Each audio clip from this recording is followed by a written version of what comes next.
बिहार की सियासत में एक सीधे साधे से दिखने वाले व्यक्ति ने दिल्ली तक की सियासत को हिलाकर रख दिया है। बिहार से दिल्ली तक की सियासत में उस व्यक्ति को लेकर चर्चाएं जोरों पर हैं।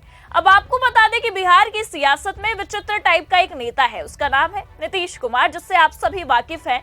वैसे तो वो देखने में बिल्कुल साधारण सा दिखता है, लेकिन उसके नाम से ही खुद को राष्ट्रवादी और संविधानवादी कहने वाली पार्टी की सिट्टी पिट्टी गुम हो जाती है। और भाजपा के कथित चाणक्य कहे जाने वाले नेता भी इस साधारण से व्यक्ति के सामने शांत हो जाते हैं। बस यही वजह है कि कई सालों से जेडीयू नाम की इस पार्टी को खत्म करने की बीजेपी के द्वारा साजिश की जा रही है और अपने दम पर बिहार में सरकार बनाने की कोशिश भी जारी है, लेकिन हर बार दांव उल्टा पड़ जाता है और बीजेपी को उसी साधारण से दिखने वाले व्यक्ति से बैसाखी का सहारा लेना पड़ता है। अब आपको बता दें कि वो साधारण सा दिखने वाला व्यक्ति कभी मोदी के हाथ को पकड़ता है, कभी मोदी के हाथों को चूम लेता है, तो कभी उंगलियों को दबाकर खून भी देखता है। लेकिन उस साधारण से दिखने वाले व्यक्ति ने पूरी बीजेपी को चक्कर घिन्नी की तरह घूमने के लिए मजबूर कर दिया है। यहाँ तक कि भक्ति के रंग में रंगी कुछ पावरफुल सरकारी एजेंसियां भी जेडीयू का बाल बाका नहीं कर सकी हैं। इसकी वजह यह है कि बीजेपी के चाणक्य से भी तेज इस साधारण से व्यक्ति का दिमाग चलता है और उसे पता है कि हमें कब पलटी मारना है। और इसी पलटी मार नीति की वजह से वो लगातार 20 वर्षों से बिहार की सियासत पर राज कर रहा है और मोदी शाह जैसे खुद को अवतारी बताने वाले नेता भी उसके सामने मजबूर है। वहीं जब ये दिमाग लगाता है तो पूरी गोडसेवादी पार्टी के पास उसकी जी हजूरी करने के अलावा कोई दूसरा चारा नहीं बचता है। अब इसकी एक नई नजीर सामने आ गई है। इस बार इस साधारण से व्यक्ति ने ऐसा दिमाग लगाया है जिससे कि पूरी बीजेपी ही हिल गई है। यहाँ तक कि केंद्र की मोदी सरकार में भी हलचल तेज हो गई है और मोदी को अपनी सरकार गिरने का डर सताने लगा है और मोदी का एक गलत फैसला सरकार को धड़ाम से गिरा सकता है। वहीं पूरा मामला क्या है, हम आपको इस रिपोर्ट में बताने वाले हैं। नमस्कार, आप देखना शुरू कर चुके हैं 4 PM न्यूज नेटवर्क और मैं हूं आपके साथ प्रगति ठाकुर। दोस्तों, नीतीश कुमार को लेकर बीते 3-4 दिनों से लगातार तमाम प्रकार की खबरें निकलकर सामने आ रही हैं और तमाम प्रकार की बातें निकलकर सामने आ रही हैं, तमाम दावे भी किए जा रहे हैं, जिसने पूरी एनडीए सरकार को हिला दिया है। वहीं जब बीजेपी से अधिक फ्रीडम नीतीश कुमार को कांग्रेस और आरजेडी में मिल रहा है, तो नीतीश कुमार फिर क्यों पलटी नहीं मार रहे हैं और कब पलटी मारेंगे, इसके बारे में हम आपको आज इस खबर में विस्तार से बताएंगे। दोस्तों, नीतीश कुमार का बस एक काम और मोदी सरकार धड़ाम से गिर जाएगी। वहीं नीतीश कुमार को पलटी मारने के लिए सबसे बड़ा डर सता रहा है, तो वो डर अपने सांसदों का बीजेपी में जाने का।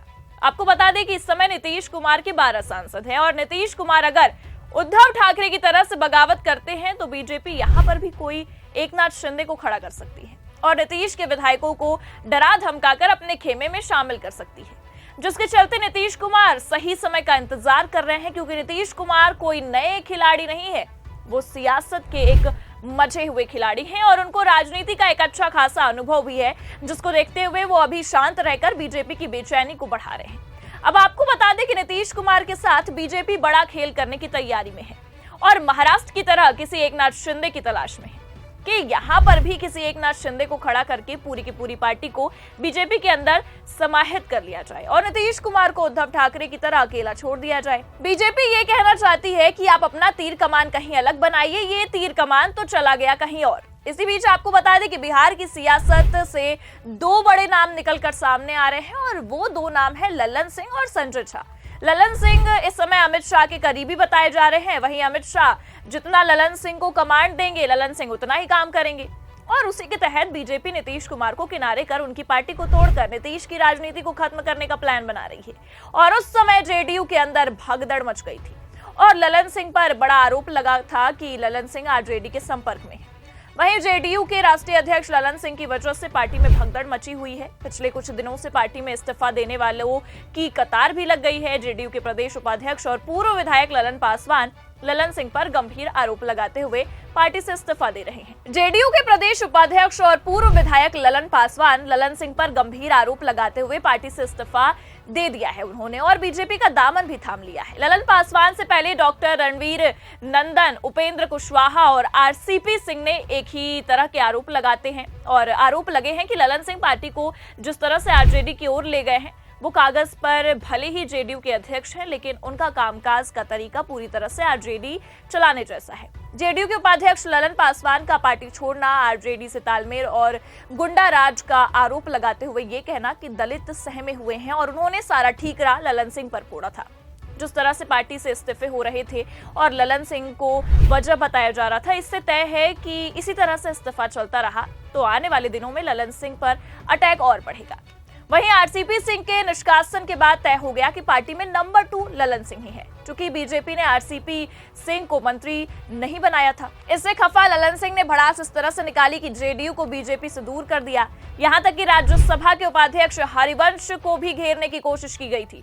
हालांकि बीजेपी चाल समझ गई और राज्यसभा में वोटिंग के दौरान उपराष्ट्रपति जगदीप धनखड़ अपनी कुर्सी पर नहीं थे। बाद में डेप्यूटी चेयरमैन हरिवंश नारायण सिंह कुर्सी पर बैठ गए। यदि उन्हें वोट देना पड़ता तो पार्टी लाइन के अनुसार होता, यदि पार्टी लाइन पर नहीं जाते तो उनके खिलाफ मुद्दा बनता और कार्रवाई की बात आती।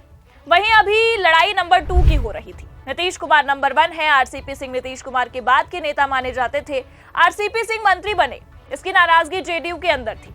उनके खिलाफ भी प्लानिंग करने में ललन सिंह की भूमिका थी। अभी भी पार्टी के अंदर लड़ाई, वर्चस्व की लड़ाई अशोक चौधरी और ललन सिंह के बीच है। अशोक सिंह जमुई जाते थे तो ललन सिंह ने प्रतिक्रिया दी थी और आपत्ति भी जताई थी। बरबीघा के कार्यक्रम में भी अशोक चौधरी के जाने पर ललन सिंह ने आपत्ति जताई थी और उसके बाद भी वो गए थे। अशोक चौधरी अपने दामाद सायन कुणाल को चुनाव लड़ाना चाहते थे और उसके लिए जमीन तैयार करना चाहते थे। वहीं आपको बता दें कि इन सभी आरोपों से घिरे ललन सिंह केंद्र की मोदी सरकार में मंत्री हैं और अमित शाह के काफी करीबी भी माने जाते हैं।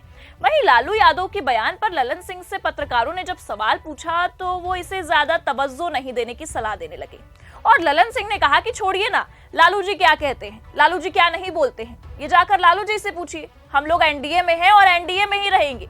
अब आपको बता दें कि तेजस्वी यादव की ओर से नए साल में नई सरकार बनाने के दावे पर ललन सिंह ने कहा कि बोलने के लिए सभी को आजादी है, कौन क्या बोलता है मैं सभी पर क्या प्रतिक्रिया देता रहूं, कौन क्या बोलता है, बोलने के लिए आजादी है, फ्रीडम है तो कोई कुछ भी बोलता रहे। अब आपको ये भी बता दें कि अब आखिरकार नीतीश कुमार को फैसला लेना ही पड़ेगा। अब वो फैसला चाहे इस तरफ का ले या उस तरफ का, इसके अलावा अब उनके पास दूसरा कोई चारा नहीं बचा है। बता दें कि अमित शाह इस समय विवादों में घिरे हुए हैं और वो कोई फैसला नहीं ले पा रहे हैं। वहीं अमित शाह के अंबेडकर वाले बयान से दलित, पिछड़ा और अति पिछड़ा वर्ग बहुत नाराज है और वहीं नीतीश कुमार का कोर वोटर भी है, जिसको अपने पास रखने के लिए नीतीश कुमार को फैसला अब लेना ही पड़ेगा।